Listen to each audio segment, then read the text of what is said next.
चलो तो सपोज़ हमें कुछ इवेंट्स या टास्क, अगर तुम्हें थोड़ा पीएनसी पता है, करना है, एक के बाद एक सारे करने हैं एंड। तो हमने बोला जो suppose coin 1 and coin 2 suppose and coin 3 चलो इंट्रोड्यूस करते हैं। ये 3 कॉइन रोल करने हैं 1 बाय 1 साइमल्टेनियसली, तीनों करने हैं। तो कॉइन 1 रोल करा एंड कॉइन 2 रोल करा हमने और कॉइन 3 रोल करा। अब हमने बोला कि हम ओवरऑल कंपाउंड इवेंट का लेंगे, तो इसमें तो bro 8 head head tail and all that permutations में सैम्पल स्पेस है। बट कोई भी एक ले लो क्योंकि सारे कॉइन सिमेट्रिकल हैं, हालांकि ज़रूरी नहीं है बट स्टिल। तो एक का सैम्पल स्पेस ये होगा, ठीक है। कोई भी कॉइन 2 का सैम्पल स्पेस ऐसे कंसिडर करा। फिर हमने बोला कि सपोज इसको ऑब्जर्व करें। अब समझना ये इवेंट और ये इवेंट दोनों ही होने हैं, और इस इवेंट के होने का फ़र्क इस पे नहीं पड़ रहा। तो ये तीनों ही इवेंट एक दूसरे से म्यूचुअली एक्सक्लूसिव, क्या बोल रहा हूँ, मतलब ये तीनों ही इवेंट एक दूसरे से इंडिपेंडेंट हैं, क्योंकि एक का अकरेंस दूसरे पर फर्क नहीं ला रहा, यानी कि वो सारे इंडिपेंडेंट रहे होंगे, डिपेंडेंट नहीं रहे होंगे। तो ये चीज़ हमें लॉजिकली पता है कि ये इंडिपेंडेंट है। और हमने बोला था डेफिनेशन में इम्प्लीकेशन थी, मतलब इंडिपेंडेंट है तो हम प्रोबेबिलिटीज़ को ब्रेक कर सकते हैं। तो हमने बोला कि ऐसे केसेस में हम क्या करते हैं, जैसे C1 अभी ऑब्वियसली ये अगर बढ़ जाएगा तो और कॉम्प्लेक्स हो जाएगा। तो हम क्या करते हैं, जैसे C1 उठाया, C1 का लेवल, अभी उसमें क्या हो सकता है।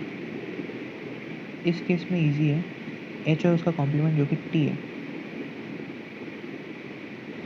3-4 अगर होते सैम्पल पॉइंट्स तो और डिफिकल्ट हो जाता, उन सब का भी कॉलम्स आते हैं। यहाँ पर तो H और उसका कॉम्प्लीमेंट जो कि इस केस में T है, ये दोनों ही है। फिर हमने बोला ये हो गया। फिर C2 का भी सेम है इस केस में तो H हो गया। अब एंड के साथ होना है, अब उसमें भी तो है, तो सारे हैं वो लिखो, H और T दोनों हो सकते हैं, क्योंकि इस केस में H कॉम्प्लीमेंट है। और सिमिलरली इधर भी हेड्स या टेल्स हो सकता है। फिर इन सब के करस्पॉन्डिंग कॉइन 3 के करस्पॉन्डिंग आएंगे हेड्स टेल्स, दो level, heads tails, similarly heads tails, वैसे ही तो हेड्स और टेल। तो तुम यहाँ पे देखोगे तो 8 2 का क्यूब पॉसिबिलिटी है। और ये ऐसे ही नहीं है, ये तो बस नोट्स हैं, लेकिन ये कनेक्टेड है इन लाइन से। तो ये वाला जो इवेंट है ये क्या है, हेड्स इंटरसेक्शन, हेड हो रहा है एंड हेड आ रहा है एंड हेड आ रहा है, समझ रहे हो, एंड की सारी होनी चाहिए। फिर हमने इसकी प्रोबेबिलिटी बोली तो हमने बोले सारी इंडिपेंडेंट है, तो ये क्या है, सब में ये लग जाएगा, जैसे इसमें भी ये लग जाएगा। For example tail intersection head में प्रोबेबिलिटी भी ऐसे ब्रेक हो जाएगी जैसे इसमें हो रही है। और फिर ऐसा करने पे सारी मल्टीप्लिकेशंस में P ऑफ T आएगा, P ऑफ H आएगा, जो पता है, केवल इतने से दोनों हाफ है इस केस में। तो समझे तुम काइंड ऑफ आइडिया। इसमें तो दो ही सैम्पल पॉइंट्स थे, एक हेड्स और एक उसका कॉम्प्लीमेंट बोल सकते हो, इजी था। दिस इज जिसको एकदम क्लियर आइडिया है।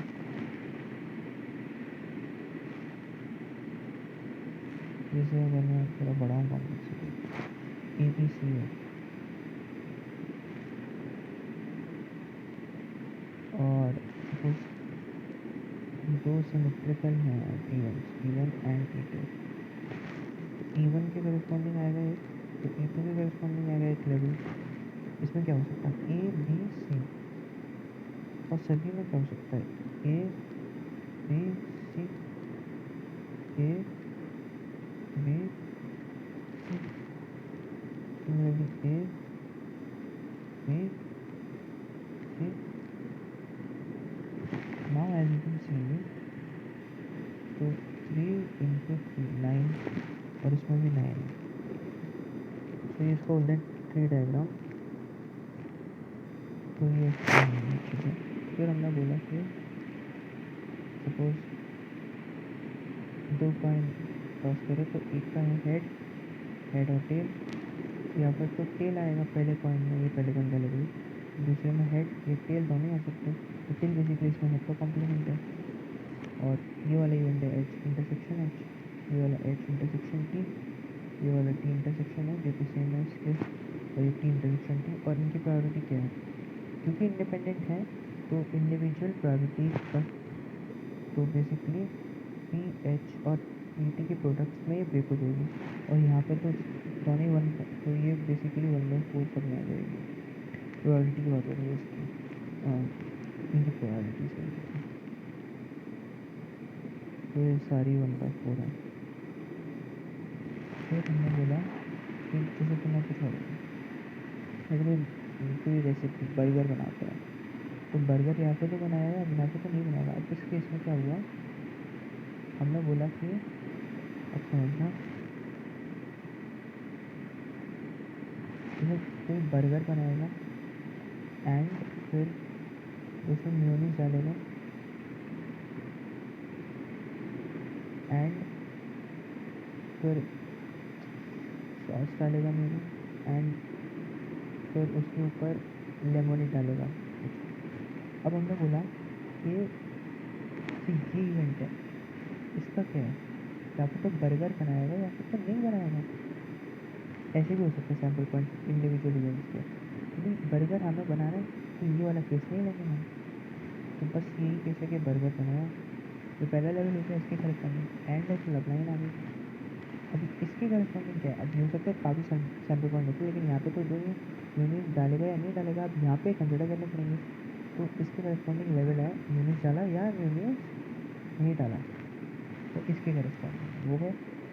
फिर इसके लेवल के बाद इसका वो भी सेम है, हो सकता है इसमें ज़्यादा सैम्पल पॉइंट होते तो इन दोनों में वो सारे सैम्पल पॉइंट होते, यहाँ पे ही है, ये भी सेम। इस केस में भी ऑब्वियसली इसी के सैम्पल में हर नोड के लिए अब इसके सैम्पल पॉइंट्स अटैच होंगे। सिमिलरली लेमिनेट डालोगे या नहीं डालोगे ऐसा कुछ, तो अब इसके हर में लेम और लेम कॉम्प्लीमेंट, हर नोड में मतलब ए और एल कॉम्प्लीमेंट, इधर भी एल और एल कॉम्प्लीमेंट, सिमिलरली एल और एल कॉम्प्लीमेंट। तो ये तो ब्रो आ जाएगा, इधर तो 1 ही है, 1 टाइम्स 2 का 8, ये 8 नहीं है, ज़्यादा है ये तो, नहीं 8 ही, 2 टाइम्स 4 8, ठीक है, सही है।